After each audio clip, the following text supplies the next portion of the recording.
ಇಬ್ರು ಸಹ ಹೋರಾಟಗಳನ್ನು ಮಾಡ್ತಾರೆ. 1847ರಲ್ಲಿ ಪುಣೆಯಲ್ಲಿಟ್ಟಾಳ ಸಮುದಾಯದ ಹೆಣ್ಣು ಮಕ್ಕಳಿಗಾಗಿ ಮೊದಲ ಶಾಲೆಯನ್ನು ಅವರು ತೆರೆದರು.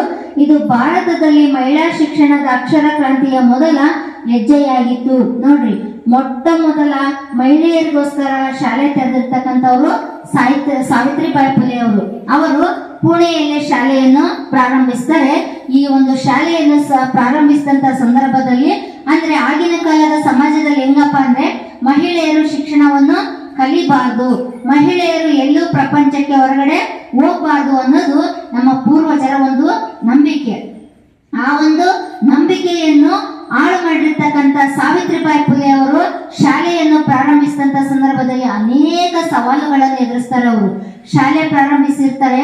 ಅವರು ಶಾಲೆಗೆ ಹೋಗುವಂತ ಸಂದರ್ಭದಲ್ಲಿ ಅವರು ಸೀರೆ ಉಟ್ಕೊಂಡು ಹೋಗ್ತಕ್ಕಂಥ ಸಂದರ್ಭದಲ್ಲಿ ನಮ್ಮ ಸಮಾಜಕ್ಕೆ ಇವರು ಕಳಂಕ, ಹೆಣ್ಣು ಮಕ್ಕಳನ್ನೇ ಮಾಡ್ತಾ ಇದ್ರಂತೆ. ಅವರು ಸಮಾಜದಲ್ಲಿ ಅವರೆಲ್ಲ ಅಷ್ಟು ಅವಹೇಳನ ಮಾಡಿದ್ರು ಸಹ ಅವರು ಬಿಸಾಕ್ತಕ್ಕಂಥ ಕಲ್ಲುಗಳು ನನಗೆ ಹೂಗಳು ಇದ್ದ ಹಾಗೆ, ನಾನು ಯಾಕಂದ್ರೆ ಒಂದು ಒಳ್ಳೆ ಮಹತ್ ಕಾರ್ಯ ಮಾಡ್ತಿದ್ದೀನಿ ಅನ್ಕೊಂಡು ಅವರು ಪಾಠವನ್ನು ಮಾಡ್ತಾ ಇದ್ರಂತೆ. ಅನಾಥರಿಗೆ ಆಶ್ರಮಗಳು, ವಿಧವೆಯರಿಗೆ ಪುನರ್ವಸತಿ ಕೇಂದ್ರಗಳು ಸ್ಥಾಪಿಸಿ ಸಾವಿತ್ರಿಬಾಯಿ ಫುಲೆ ಸಾಮಾಜಿಕ ನ್ಯಾಯದ ದೀಪವಾಯಿತು. ಇದು ಇಂದು ಜನವರಿ 3ರವರ ಜಯಂತಿ ದಿನವಾಗಿ ಆಚರಿಸಲಾಗುತ್ತದೆ.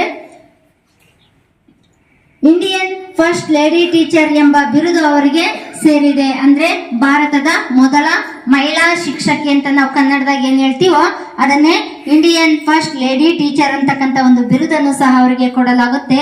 ನಾವು ಅವರ ಆದರ್ಶಗಳನ್ನು ಅನುಸರಿಸಿ